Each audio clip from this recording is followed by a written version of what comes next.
अस्सलाम वालेकुम। आप देख रहे हैं मुबश्शिर लुकमान यूट्यूब चैनल। मेरा नाम मुबश्शिर लुकमान है और बहुत ही दुख और अफसोस के साथ मैं आज का ये वीडियो रिकॉर्ड कर रहा हूँ। और कई बार आदमी को खौफ आता है जब आदमी प्रोग्राम कर रहा होता है कि अल्लाह ताला मुझे गलत साबित कर दे और मुझे झूठा साबित कर दे, और ये दिल से उस वक्त इंसान दुआ कर रहा होता है। एक प्रोग्राम मैंने किया आज से कई साल पहले, अभी आपको उसका मैं प्रूफ भी दूंगा, और मैंने उसमें कुछ बातें कही थी।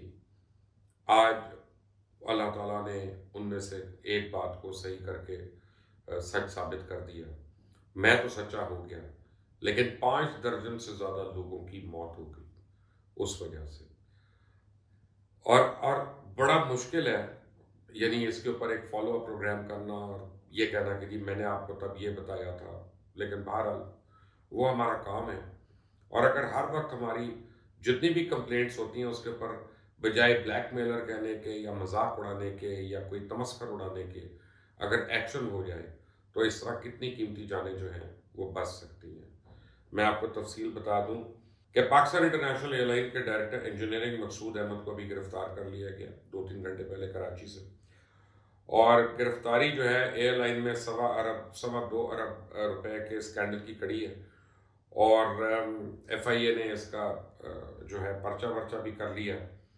और स्कैंडल जो है वो B क्लास बेहतर बनाने के लिए गैर कानूनी मुआहदों का है, और इस मुआहदे से कौमी खजाने को सवा 2 अरब रुपए का नुकसान हुआ। तो अगर आपको याद हो कि हवेलिया में 2016 के अंदर जो PIA का ATR क्रैश हुआ था, जिसमें जुनैद जमशेद भी हमारे दोस्त मरहूम अल्लाह उनको दर्जात बुलंद करे, 47 और अफराद उसमें शहीद हो गए थे। मैं उनको शहीद कहूँगा, तो वो बस अल्लाह के पास चले गए। उस वक्त मैंने उस मामले की तहकीकात बड़ी तफसील से की थी और आपको बताया था कि ये टेक्निकल लोग जो हैं इन्होंने क्या किया। अब आपको बताऊं कि ये मकसूद अहमद है, इन्होंने उस वक्त सारी अपनी मैनेजमेंट के साथ मिलकर कहा कि खरा सच वाले जो हैं मुझे ब्लैकमेल कर रहे हैं। क्या ब्लैकमेल कर रहे थे? हम क्या चाह रहे थे? ब्लैकमेल वो होता है कि जब आप किसी कहते हैं कि अगर तुमने ये बात ना मानी तो इसके और मुझे ये ना दिया तो इसके बदले मैं ये करता हूँ।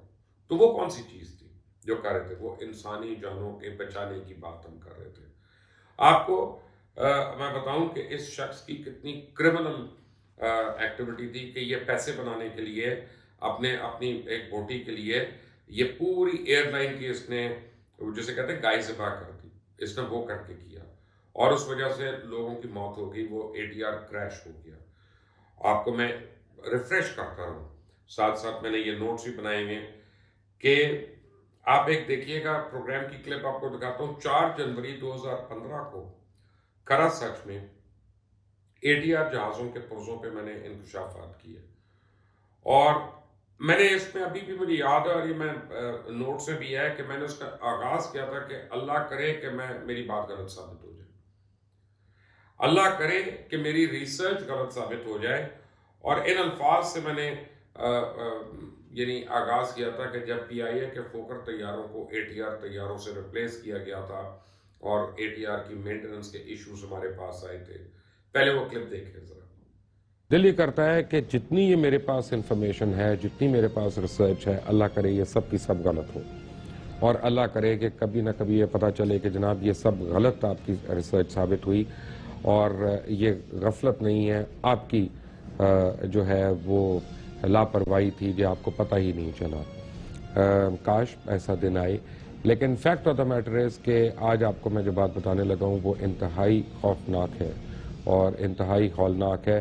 पाकिस्तान इंटरनेशनल एयरलाइंस ने जब ATR तैयारे ख़रीदे, मैं ATR के मतलब आपको बताऊं कि ये एयरक्राफ्ट फ्रांस से लिए थे। इन्होंने उसकी परचेज से पहले ही उसके ऊपर सवालिया निशान उठ गए थे, और ATR की परचेज को बहुत जगहों पे टेक्निकली क्वेश्चन किया गया था, ख़ास तौर पे जब इसने फोकर को रिप्लेस करा था। ये Italian French ATR turbo prop aircraft जो है, इसको टेक्निकल एवेल्यूएशन कमेटी जो थी उसने परचेज डील से पहले कहा था कि इसको मत खरीदा जाए, लेकिन PIA की टॉप मैनेजमेंट ने उस वक्त इसको इग्नोर किया। और उसके बाद जैसे ही PIA के 2 ATR प्लेन्स आए तो उनको उसके कुछ अरसे के बाद ही 2 में तो इंजन फेलियर्स हो गए और उनके इंजन्स बंद हो गए हवा के अंदर जब वो फ्लाई कर रहे थे, ताहम किसी खौफनाक हादसे से बाल बाल बचत हो गई। और उस वक्त जो एयरक्राफ्ट मेंटेनेंस इंजीनियर थे खालिद महमूद, और एयरक्राफ्ट इंजीनियर एवियोनिक्स थे मोहम्मद जाहिद, एयरक्राफ्ट इंजीनियर थे planning and projects Kashif Hafeez, और पावर प्लांट और ओवरऑलिंग के अहमर अब्बास, उन सारों की एवेल्यूएशन रिपोर्ट जो PIA एयरक्राफ्ट इंजीनियर्स को मई 24, 2004 को सबमिट की गई, उसमें बड़ी सीरियस रिजर्वेशन जो थी वो कम्युनिकेट की गई थी मैनेजमेंट को, और कहा गया था कि ATR के इंजन की परफॉर्मेंस जो है वो पाकिस्तान की हॉट वेदर कंडीशंस में आइडियल नहीं है। फिर मैंने प्रोग्राम किया जब ATR क्रैश हुआ, तो मैंने उसको कॉल साइन बताया। मैंने कहा ये APBHO है, अल्फा पापा ब्रावो होटल ऑस्कर, इसका कॉल साइन है। और इस बारे में मैंने 4 जनवरी 2015 को जो इंकशाफात किए थे, जो जहाज क्रैश हुआ, कैसे उसके प्रोपेलर्स एक्सपायर हो गए थे, कैसे उसके DISLs के साथ पंगे लिए गए ये टेक्निकल वालों की तरफ से, कैसे उसके ऊपर पैसे बचाने के लिए, खापे लगाने के लिए ये इंजीनियरिंग डिपार्टमेंट और ये जिसकी मकसूद अहमद इसकी टीम ने क्या क्या किया, वो जरा सुने। अब खरीद लिए गए ये जहाज ATR, पाकिस्तान इंटरनेशनल एयरलाइंस की वर्कशॉप अब उसके बाद क्या कर रही है? अब उसके बाद इस जहाज ATR 42-500 को पिछले 2 साल से गैर कानूनी तौर पे मुरम्मत कर रही है। जी, मैं गैर कानूनी का लफ्ज़ इस्तेमाल कर रहा हूँ, बड़ा सोच समझ के इस्तेमाल कर रहा हूँ, क्योंकि आज मैं आपको उसका एविडेंस दूंगा। सवाल क्या है? सवाल, प्रॉब्लम कहाँ पे आई?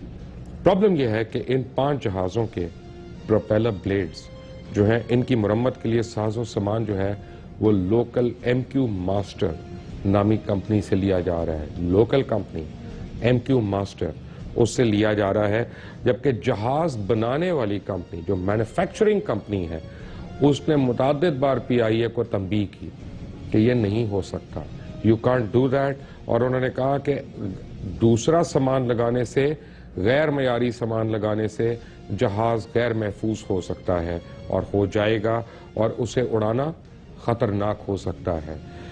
PIA ने जब UTCR स्पेस सिस्टम्स नामी फ्रेंच कंपनी को की इंतबाह करने के बाद, जब उन्होंने इनको इंतबाह किया, 6 ब्लेड्स, अपने प्रोपेलर के 6 ब्लेड्स जो हैं उनको फ्रांस भेजा, तो हैरान कुन तौर पे उस कंपनी ने ये फाइंडिंग दी कि इनमें से 3 ब्लेड्स को तो टोटल स्क्रैप कर दें, टोटल स्क्रैप। और क्योंकि उनके कंप्रेशन रैप जो थे उनको जंग लग चुका था, जो डिटेक्ट ही नहीं हुआ था इनसे यहाँ पे, और जिसको ये यूज कर रहे थे, और उसका PIA को इल्म ही नहीं था।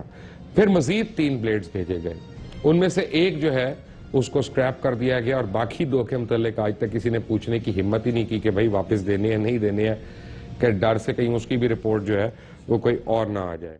इन सारों से पहले मैंने एक प्रोग्राम किया, और उस प्रोग्राम में मैंने UTC की और PIA की मैनेजमेंट दरमियान ईमेल्स दिखाई, और जिसमें वो UTC की मैनेजमेंट बार बार इनको कह रही है कि तुमने जो अपने प्रोपेलर्स के साथ किया, ये टेम्पर किया, और ये खुदा न खास्ता किसी बड़े क्रैश का बायस हो सकते हैं। मेरी बात को हर आदमी ने उस वक्त कहा कि ये क्या पता है इसको पता नहीं वेस्पा का भी पता है कि नहीं, मोटरसाइकिल चलाता हुआ ये हमें जहाज़ों के मुतालिक बता रहा है कि जहाज के प्रोपेलर क्या होना है और कैसे होना है। PIA बड़ा टेक्निकली फाल है, और ये टेक्निकल डायरेक्टर का हाल आपने देख लिया कि टेक्निकली फाल है और PIA के पास पूरी एबिलिटी है। UTC ने बार बार कहा ईमेल्स में कि नहीं है तुम्हारे पास कोई इसकी सर्टिफिकेशन नहीं है जो तुम काम कर रहे हो। वो क्या था प्रोग्राम में, वो क्लिप आपको दिखाता हूँ, वॉच दिस।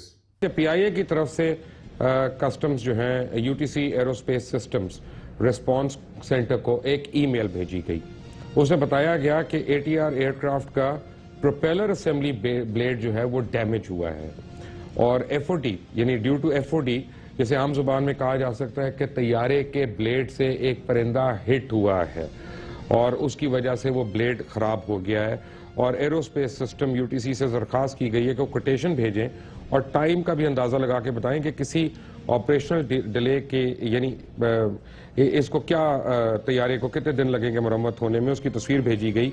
ये एक्चुअल ईमेल जो है हैमिल्टन सनस्ट्रैंड को ये जो गई, ये मेरे पास है। जमाल यूसुफ, एयरक्राफ्ट इंजीनियर और fuel and miscellaneous overall workshop airworthiness management division, पता नहीं कितने टाइटल हैं इस आदमी के, जमाल यूसुफ के। और इन्होंने ये भेजी ईमेल, ये आपको मैं दिखा रहा हूं यहां पे हुआ क्या। जो ईमेल भेजी गई तो यूटीसी एरोस्पेस सिस्टम की तरफ से एक ईमेल आई कि 20 अगस्त को हमें ब्लेड नंबर FR20061049RT मौसूल हुआ है और पीआईए की जानिब से दी गई इंफॉर्मेशन के मुताबिक ये ब्लेड एक बार दिसंबर 2011 में ओवरऑल ऑब्लिक रिपेयर किया गया है और यह भी बताया गया कि मेजर इंस्पेक्शन वर्क स्कोप से मुतल्लिका इंफॉर्मेशन 2007 अगस्त और अक्टूबर 2009 और जून 2010 में डीसी टेक्निकल को पहले ही फराम की जा चुकी है।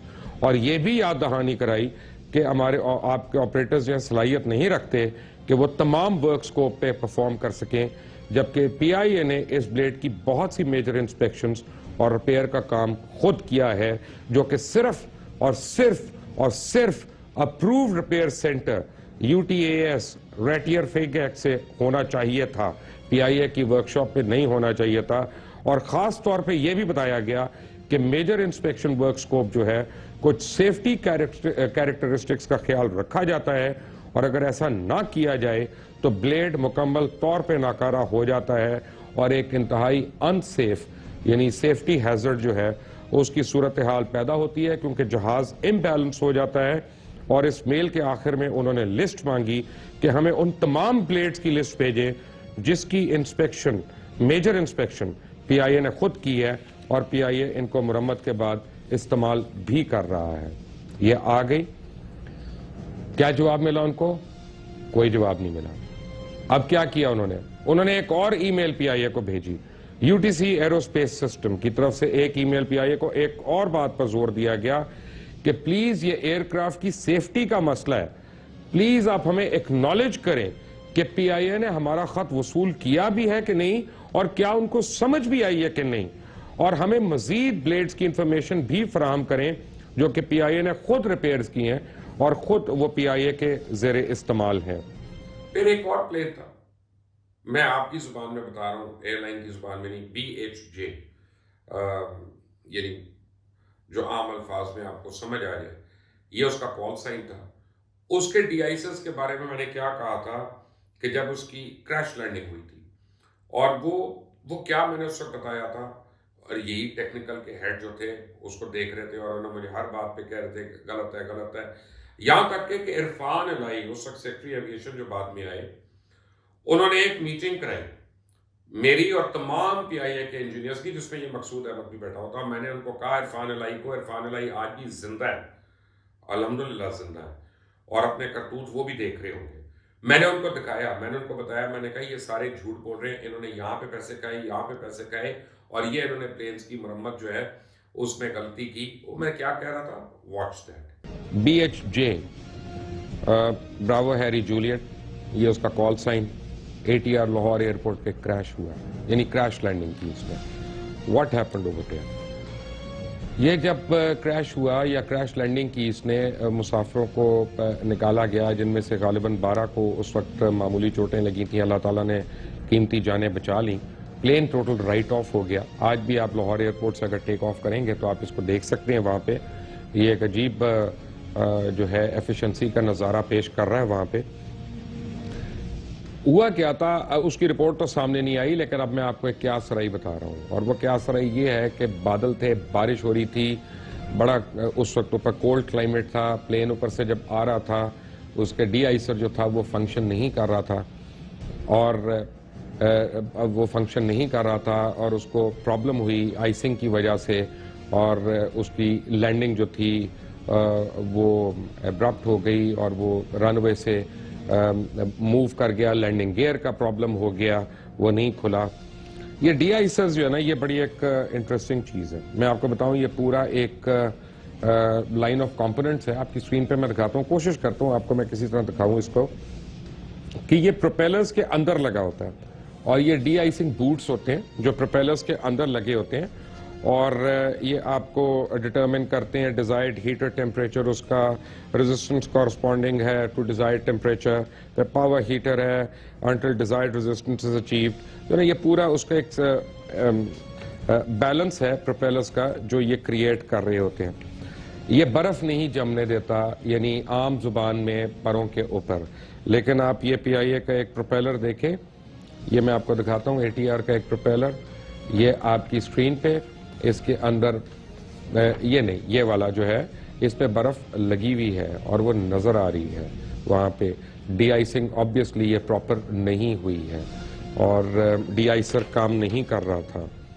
एक प्रोग्राम मैंने किया 2013 में ATR के बारे में, और वो था चीफ इंजीनियर, यानी technical engineering and services department को रिकमेंड किया था। उसके बारे में किसी ने यानी सारों ने मेरा मजाक उड़ाया था, बल्कि मुझे याद है लेफ्टिनेंट जनरल आसिम बाजवा उस वक्त मेजर जनरल होते थे और ये ISPR के हेड थे, DG ISPR थे।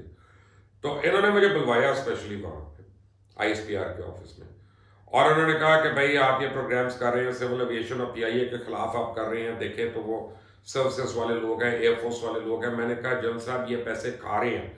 जनरल आसिम बाजवा आज भी जिंदा है, हयात है, इंशाल्लाह वो मेरी बात की तायीद करेंगे। मैंने कहा कि ये प्लेन, ये वाला पर्टिकुलर एयरक्राफ्ट जो है ये क्रैश हो सकता है, अल्लाह करे कि मैं गलत हूं, आप लोग इससे मत पंगे लें, इसको मत ऑन एयर जाने दें, वो इसकी गवाही दे सकते हैं। मैंने क्या कहा था उस प्लेन के बारे में, उन चीजों के बारे में, वॉच दिस। गिलगित में खास तौर पे जब जारी होती है फ्लाइट या नॉर्दर्न एरियाज के अंदर, तो आप एक सर्टेन एल्टीट्यूड के ऊपर जा रहे होते हैं और उसमें इनवेरेबली आप क्लाउड्स के अंदर से गुजर रहे होते हैं। जैसे ये आप अपनी स्क्रीन पे एक विजुअल देखिएगा, मैं आपको वहीं का एक विजुअल दिखा रहा हूं कि आप कितनी नैरो आपके पास मार्जिन भी होते हैं। खैर एनीवे, हुआ क्या, PIA के कोई डी-आइसर्स में प्रॉब्लम हुआ, PIA के कोई डी-आइसर्स में प्रॉब्लम हुआ। उसका एक कंपोनेंट है, उसके अंदर की वायरिंग है जो कि इंतहाई टेक्निकल किस्म की वायरिंग है, और जो उसके मैन्युफैक्चरर्स जो हैं उनकी खास इंटीमेशन है कि ये किसी जगह से और नहीं ली जाएगी, ये अप्रूव जो उनके मैन्युफैक्चरर्स हैं सिर्फ उन्हीं की उससे ली जा सकती है, वरना एयरक्राफ्ट की सेफ्टी के वो जिम्मेदार नहीं है। PIA ने क्या किया, लोकल मार्केट से ये तारें खरीदनी शुरू कर दी और वो तारें खरीद के उन डी-आइसर्स के अंदर लगाना शुरू कर दिया। अगर आपको यकीन नहीं है तो मैं आपको एक वाउचर दिखाता हूँ, PIA का परचेज वाउचर दिखाता हूँ, और इंटर डिमांड इशू वाउचर है ये। इसका नंबर है 9-35-8B और इसको लोकल वेंडर से खरीदे गए 100 फुट की लो क्वालिटी कंडक्टर वायर को जहाज के प्रोपेलर ब्लेड्स में लगाने के लिए 24 मार्च 2011 को वर्कशॉप नंबर E8 लोकेशन 15 पर भेज दिया गया।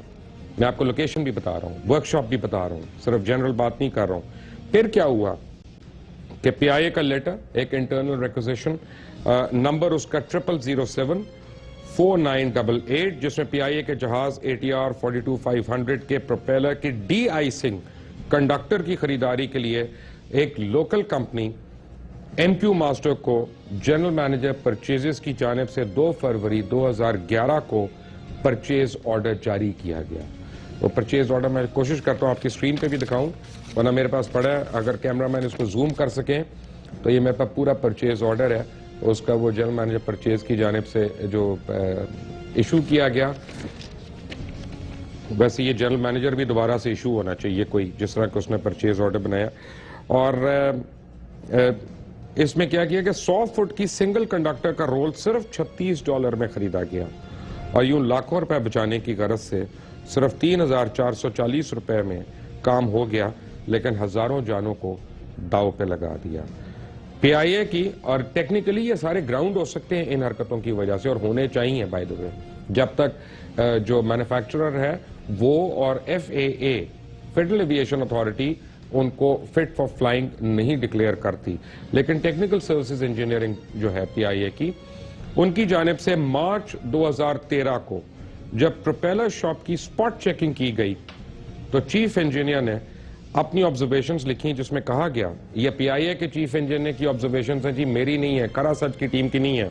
उसमें कहा गया कि प्रोपेलर्स की डी-आइसर जो है उनकी इंटरनल वायर को CMM कवानीन और हदायत की खिलाफ वर्जी करते हुए किसी दूसरी तारों से तब्दील कर दिया गया है, जिसकी CMM हरगिज इजाजत नहीं देता, लिहाजा इसको फौरी तौर पे तब्दील करके ठीक किया जाए और ऐसा करने वालों के खिलाफ मुनासिब कार्रवाई की जाए, जिस पे क्वालिटी एश्योरेंस डिपार्टमेंट की जानिब से कहा गया कि मैटर अंडर रिव्यू है, लेकिन आज तक उसका कोई नहीं नतीजा निकला गया। 2016 को 7 दिसंबर 2016 को पाकिस्तान इंटरनेशनल एयरलाइंस का फ्लाइट PK 661 जो है डोमेस्टिक पैसेंजर फ्लाइट चित्राल से इस्लामाबाद आते हुए क्रैश हो गई और एक ATR जो था ट्विन टर्बो वो हवेलिया के नज़दीक क्रैश हुआ। ये हुआ 2016 में दिसंबर को, लेकिन इसके ऊपर मैं 2014 से 4 या 5 प्रोग्राम्स कर चुका था कि ये प्लेन क्रैश हो सकता है, क्योंकि इसके प्रोपेलर्स में टेक्निकल डिपार्टमेंट ने ये भंड किया, ये किया और इसमें पैसे खाए गए हैं इसके प्रोपेलर्स में, और यहाँ तक कि प्रोपेलर्स को इंटरचेंज किया गया। जिस दिन ये प्लेन क्रैश हुआ उस दिन मरहूम आजम सहगल साहब चेयरमैन थे PIA के, वो आए, उन्होंने प्रेस कॉन्फ्रेंस की और उन्होंने कहा कि जी वो जो पायलट था उसको बड़ा शौक था वीडियोस बनाने का कॉकपिट की, तो शायद वो उसमें बिजी हुई है वो। और मैंने उसी रात को प्रोग्राम करके, उस वक्त मैं चैनल 24 पे प्रोग्राम कर रहा था, मैंने उसी रात को प्रोग्राम पे करते हुए बताया कि पायलट को मत आप ब्लेम करें, जो वो वीडियोस बनाता था या मरहूम वो GoPro के ऊपर बनाता था कि उसने अपने आगे लगा के रख दिया कैमरा, वो वीडियोस की बना रहा है, उसकी एक हॉबी थी ये, वो इसका उसकी पायलटिंग स्किल या जहाज के अंदर जो इश्यूज हो रहे हैं उनसे कोई ताल्लुक नहीं है, दो मुख्तलिफ चीज़ें हैं। और बहरहाल 2 साल लगे और मैंने उनको रीजंस बताए उस रात प्रोग्राम में कि ये रीज़न हुआ है क्रैश का, ये रीज़न हुआ है, ये रीज़न हुआ है, ये प्रोपेलर के साथ ये हुआ, इंजन फेदर नहीं हुआ, दूसरे इंजन ने पावर नहीं ली, ये उसका जो पार्ट है ये एक्सपायर्ड पार्ट था जो उस जहाज में लगा हुआ था, ये टेक्निकल वालों की गलती, मकसूद अहमद की गलती, जो अपनी लाइफ स्पैन पूरी कर चुका था पार्ट वो लगा हुआ था उसमें, और उसने क्रैश होना था वो हुआ। और उसके बाद ये बहाने बनाते रहे कि ये वो रिपोर्ट आ जाए, रिपोर्ट आ जाए। 2 साल लग गए उस रिपोर्ट आने को। रिपोर्ट आई, अल्हम्दुलिल्लाह उस रिपोर्ट में जो बाहर से आई, लगता था कि हमारे प्रोग्राम देख के उसकी ट्रांसक्रिप्शन जो है उन्होंने उस रिपोर्ट में लिखी, लेकिन इसके पीछे बड़े घपले हुए। देखिए उसमें सबसे पहले यह था कि पैसे बचाए जा रहे हैं, फॉल्टी रिपेयर की जा रही है, फॉल्टी मेंटेनेंस की जा रही है, पूरे प्रोसीजर्स जो हैं उनके ऊपर सेफ्टी प्रोसीजर्स जो हैं वो बाईपास हो रहे हैं। आज आपको पता चल गया कि वो लोग क्या खा रहे थे। मेरे ही प्रोग्राम में 3 लोग आए इंजीनियरिंग डिपार्टमेंट के, सॉरी 2 लोग आए इंजीनियरिंग डिपार्टमेंट के, पहले उन्होंने मेरे से लड़ाइयाँ की बड़ी, और 1 महीने के बाद वो दोबारा प्रोग्राम में आए, उन्होंने कहा हमसे गलती हो गई, हमें माफ़ कर दो, हमने गलत बयानी की थी अपनी, ये डायरेक्टर टेक्निकल के कहने पे, मैनेजमेंट के कहने पे, वो भी सारा कुछ रिकॉर्ड किया। सवाल ये पैदा होता है कि ये हवस जो है पैसे की, ये कितनी है? आप 47 लोगों की जान लेने के बाद आपने ये पैसा कब्र में लेके जाना था? आपने क्या करना था इस पैसे का? और जो इस तरह से आप हरकतें कर रहे हैं, आप प्लेन्स को अनसेफ कर रहे हैं। अच्छा, सिविल एविएशन ने क्या किया? सिविल एविएशन का काम था कि जो जनरल आसिम बाजवा को बड़ी प्रॉब्लम थी, जिस पर उन्होंने मुझे बुलवाया था, मैं उनको कहता था सिविल एविएशन का काम है कि वो इन जहाज़ों की इंस्पेक्शन पे डायरेक्टर सेफ्टी स्टैंडर्ड जो है, फ्लाइट सेफ्टी जो है, वो लोग क्या कर रहे हैं इसके ऊपर। तो उन्होंने सिविल एविएशन ने क्या किया कि एक खत लिखा और PIA को कई महीने के बाद एक मीटिंग की, ये क्रैश से पहले की बात है, और उस पर उन्होंने कहा उनको जो मिनट्स ऑफ द मीटिंग है मैंने वो भी TV पे दिखा दिए, और उन्होंने कहा कि जनाब बात ये है कि ये आपको करना है, ये आप कर नहीं सकते, ये इलीगल हो रहा है, इसको रेक्टिफाई करें। प्लेन को नहीं ग्राउंड किया उन्होंने। तो जब भी मैंने प्रोग्राम किया मैंने मुतालबा किया कि क्रिमिनल FIRs कटनी चाहिए उन लोगों के ऊपर जिनको पता था उस जहाज की क्या फॉल्ट है और वो उसको उड़ा रहे थे और उड़ने दे रहे थे। और हमेशा हम लोग क्या करते हैं, हम पायलट के ऊपर डाल देते हैं, क्योंकि पायलट तो मर चुका, वो तो आगे जा चुका, अल्लाह के पास जा चुका, वो बेचारा वापस आके हमारी अदालतों में तो गवाही देने से रहा। तो ये जो जिंदा लोग हैं ये हमेशा शहीद होने वाले के ऊपर इल्ज़ाम लगा देते हैं और उसके ऊपर कर देते। कभी हो सकता है पायलट की भी गलती हो, इसमें भी कोई दो राय नहीं है, होती है गलती, कई दफ़ा होती है, ह्यूमन एरर है, लेकिन ये एक सीक्वेंस में हो रहा होता है। जब एयरलाइन क्रैश होता है तो मैं आपको कई दफ़ा बता चुका हूँ, ये एक सीरीज ऑफ इवेंट्स होता है, एक आइसोलेटेड इवेंट नहीं होता। आज ये डायरेक्टर टेक्निकल पकड़ा गया, अल्लाह करे कि इस मुल्क में PIA के तमाम टेक्निकल और इंजीनियरिंग के लोग जो जिम्मेदार हैं इसके, सिविल एविएशन के वो तमाम लोग जो इन तमाम 47 कत्ल के पीछे हैं और इसके जिम्मेदार हैं, अल्लाह ताला उनको उनका हिसाब जो है इस दुनिया में भी करे और आने वाले दिनों में भी करे। जो इस मुल्क का पैसा खाता है और जो इस मुल्क की अपना जो है हराम कमाता है यहाँ पे पैसा खा के इस मुल्क का नुकसान करके, और जो खास तौर पे इस मुल्क के मासूम लोगों की जानें लेने का जिम्मेदार होता है, मैं तो अल्लाह से दुआ करूंगा कि अल्लाह ताला जो है उनको बिल्कुल माफ ना करे, दीन और दुनिया दोनों जगह उनको जलील और रुसवा करके रखे। अगर आप मेरी बात से एग्री करते हैं तो मुझे अपनी राय दीजिएगा। On to the next time, Allah.